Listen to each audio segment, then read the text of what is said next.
तस्वीरें देखिए, जीत के जश्न की तस्वीरें। बीजेपी के कार्यकर्ता अलग अलग शहरों में जगह जगह तस्वीरें जश्न की, उनकी तस्वीरें सामने आ रही हैं। ये तस्वीरें देखिए इस वक्त। लेकिन मैनपुरी में डिंपल यादव की जीत तय है। अब जिस तरह से बढ़त उन्होंने बनाई है और जितने बड़े अंतर से वो बढ़त बनाए हुए हैं रामपुर में, लेकिन बीजेपी अब आगे हो गई है। 11,000 वोटों से आगे चल रही है बीजेपी। खतौली में आरएलडी उम्मीदवार आगे चल रहे हैं, तो खतौली और मैनपुरी दोनों सीटों पर समाजवादी पार्टी और समाजवादी पार्टी के सहयोगी आगे चल रहे हैं। डिंपल यादव की जीत पूरी तरह से तय मानी जा रही है, जितनी बढ़त उन्होंने बनाई है। लेकिन रामपुर की बीजेपी की जो बढ़त है वो अपने आप में एक अलग तरह का संकेत है। रामपुर में सुमंत हमारे साथ जुड़ गए, टीवी9 भारतवर्ष संवाददाता। सुमंत, रामपुर में बीजेपी ने बढ़त बना ली है, ये अपने आप में एक नई और बड़ी खबर होगी, क्योंकि यहाँ ये जो गढ़ है आजम खां का, इसमें बीजेपी का जीतना अपने आप में बड़ी खबर और ऐतिहासिक भी।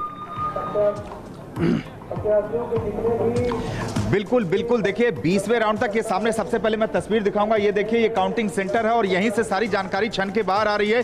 20वें राउंड तक समाजवादी पार्टी के प्रत्याशी आसिम राजा तकरीबन 1400 वोट से आगे चल रहे थे, लेकिन 21वें राउंड आते आते पूरी तरीके से रामपुर का परिदृश्य बदल गया है। और जब बीजेपी प्रत्याशी आकाश सक्सेना ने जो बढ़त बनाना शुरू किया, उसके बाद लगातार बढ़त बनाए हुए 26वें राउंड तक की आधिकारिक जानकारी आ गई है। उसके मुताबिक 12,000 से ज्यादा वोटों से बीजेपी प्रत्याशी आकाश सक्सेना आगे चल रहे हैं और अब महज 6 से 7 राउंड की गिनती बची हुई है। यानी अब इसके बाद से अगर आप देखें तो अब जिस तरीके से जितने राउंड की काउंटिंग बचा हुआ है, तो उसमें अब यह कहना बड़ा मुश्किल है कि किस तरीके से जो समाजवादी पार्टी के प्रत्याशी हैं वो किस तरीके से जो है वो अब इसको मीट कर पाएंगे या इसको इस गैप को भर पाएंगे। ये इसकी संभावना बेहद कम है, चूंकि अब जिस तरीके से हर कुछ मिनट पे अगले राउंड की जानकारी आ रही है, अब जानकारी आ रही है कि ये जो फासला है वो 13 से 14,000 वोटों से बढ़ता जा रहा है।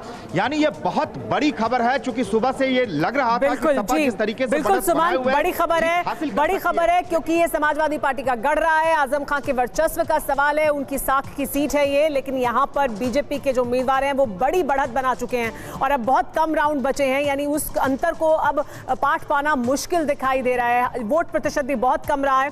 ऐसे में ऐसा लग रहा है कि रामपुर की सीट बीजेपी के खाते में जा सकती है पहली बार बहुत सालों के बाद।